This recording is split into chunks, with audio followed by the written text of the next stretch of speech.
हजरत मूसा अलैहिस्सलाम कहते हैं मैं इसी तूर पहाड़ पर अल्लाह से बात करने के लिए गया तो अल्लाह ने फरमाया मूसा अभी मैं तुमसे बात नहीं करूंगा, तुम नीचे उतरो।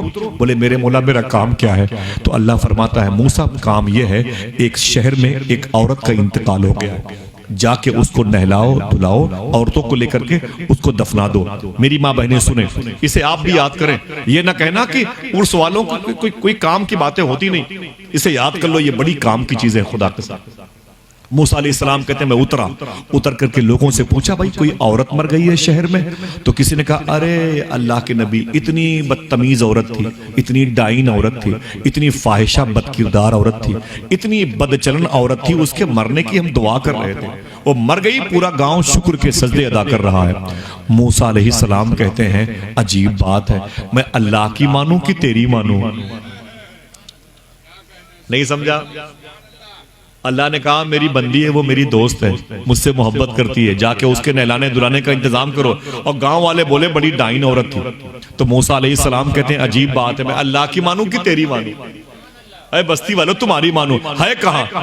मालूम है क्या कहा लोगों ने? अरे अल्लाह के नबी उस बदतमीज औरत के मरने पर हमने उसके पैरों में रस्सियां बांध करके जंगल में फेंक दिया, घसीट करके, कपड़े उसके फट गए। मूसा अलैहिस्सलाम ने औरतों को लिया और लेकर के जंगल तशरीफ ले गए और उस औरत को कहा इसे उठाओ, उठा के लेके आए, उसके नहलाने का इंतजाम किया, कफन का इंतजाम किया, कब्र खोदी गई। अल्लाह का अजीम नबी मूसा अलैहिस्सलाम उसकी कब्र में उसको उसकी तदफीन की सूरत में तकमील की सरहदों तक उसे पहुंचाया।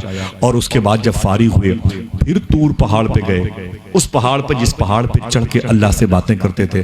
बोले मेरे मौला अजीब बात है, गांव वाले उसे गालियां देते थे, कहते बड़ी बदतमीज औरत थी, और तू कहता है वो मेरी दोस्त है। ये फलसफा मेरी समझ में नहीं आई। गांव वाले गालियां देते हैं और तू कहता है वो मुझसे मोहब्बत करती है। वो बेस क्या है, रीजन क्या है, सबब क्या है?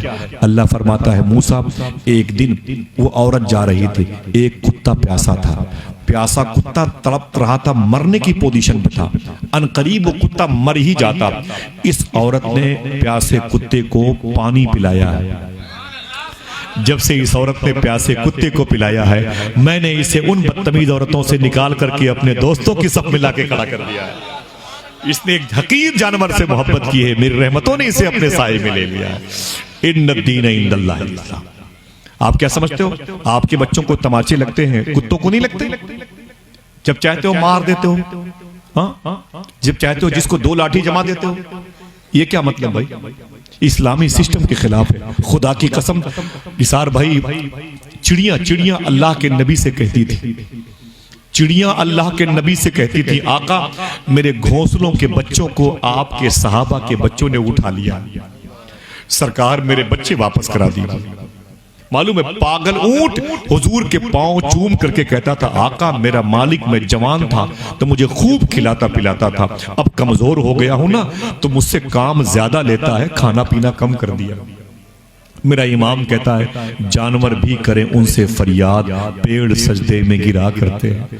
हुजूर तो जानवरों का सिस्टम कायम कर रहे हैं, एक हम है कि इंसानों से नफरतें किए जा रहे हैं। आपको मालूम है उमर फारूक आजम का नाम आज पूरी दुनिया में निकल के देखे मुसलमानों की हालत क्या है।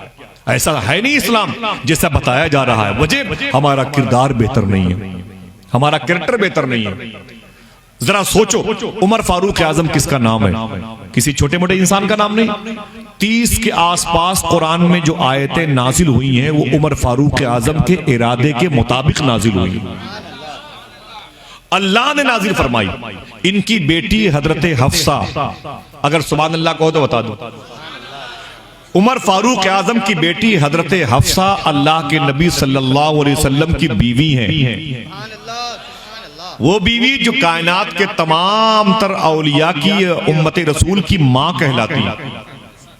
मेरे आका फरमाते हैं उमर जिस गली से गुजरता है उस गली से शैतान नहीं गुजरता।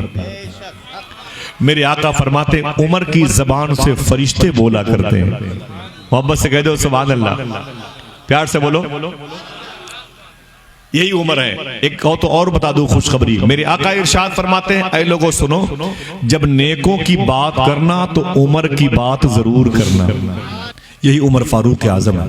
मालूम है जब 22 लाख मुरब्बा मील पर इनकी हुकूमत थी, समझ रहे हैं आप, 22 लाख मुरब्बा मील पर उमर फारूक आजम की हुकूमत थी। 22 लाख।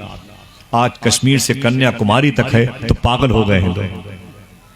लड़ा के मार के खत्म करके महंगाई बढ़ा के बस किसी सूरत में लोड कम कर दो जमीन का, बस हम ही अकेले रहना चाहते हैं। यार ये जमीन तो खुदा की है, क्या है बिलावली इस पे जो दावेदारी कर रहा है? ये जमीन तो खुदा की है कि नहीं? बोले भाई, हाँ ये जमीन खुदा की है कि नहीं? मालूम है जमीन का एक केस मूसा अलैहिस्सलाम के पास आया था। किसके पास? ये नाम अल्लाह के नबी का बरकत वाला, जोर से ले।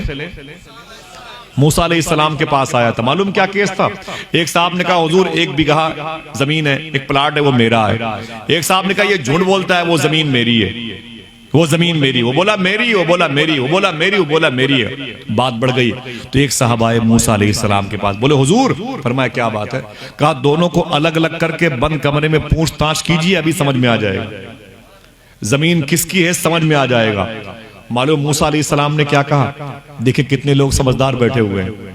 मूसा अलैहिस्सलाम कहते हैं मैं इन दोनों से क्यों पूछूं? जमीन किसकी है इन दोनों से क्यों पूछूं? मैं जमीन से खुद पूछूंगा, तू बता किसकी है। हाय हाय हाय हाय, ऐ जमीन तू बता तू किसकी है। मैं इन दोनों से क्यों पूछूं तू किसकी है, तू जमीन किसकी किसकी है? ना ना ना छोड़। मूसा अलैहिस्सलाम ने दोनों को लिया। एक जमीन और दावेदार कितने थे? ऊंची कितने थे? एक जमीन के 2 दावेदार। दोनों को लेके मूसा अलैहिस्सलाम चले गए कहां? जहां जमीन का प्लाट था। और जाने के बाद मूसा अलैहिस्सलाम ने फरमाया कि ऐ जमीन जरा ये बता तू इसकी है कि इसकी है? देखना है कितने लोग ताजा जहन लेके बैठे हुए हैं। क्या कहा मूसा अलैहिस्सलाम ने? मेरी बहनों सुनो, ये बता ये जमीन इसकी है कि ये जमीन इसकी है? तो जमीन से आवाज आई, ऐ मूसा अलैहिस्सलाम ये भी झूठ बोल रहा है, ये भी झूठ बोल रहा है। न मैं इसकी हूं न इसकी, ये दोनों मेरे हैं। हाय हाय अल्लाह अल्लाह। न मैं इसकी हूं न इसकी, ये दोनों झूठ बोलते हैं, दोनों मेरे। अल्लाह अकबर अल्लाह अकबर। सही है कि नहीं? दोनों क्या पूरी कायनात जमीन में चली जाएगी? कब्र के चौखटे खाली हैं इन्हें मत भूलो, जाने कब कौन सी तस्वीर लगा दी जाए। समझ रहे हैं? जाके रहोगे, कोई बच के नहीं रहेगा, कोई नहीं बच के रहेगा। जिन लोगों ने हिंदुस्तान में नोटों की गड्डियों पर अपनी तस्वीरें बनवा रखी हैं वो तो जिंदा ना रहे। जिन लोगों ने चांद पर जाने का ख्वाब देखा उनकी कब्रों के निशान मिटे हुए हैं।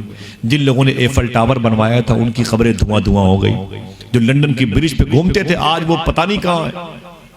लेकिन सच्चाई बाकी है, गरीब नवाज का रोजा आज भी सलामत है।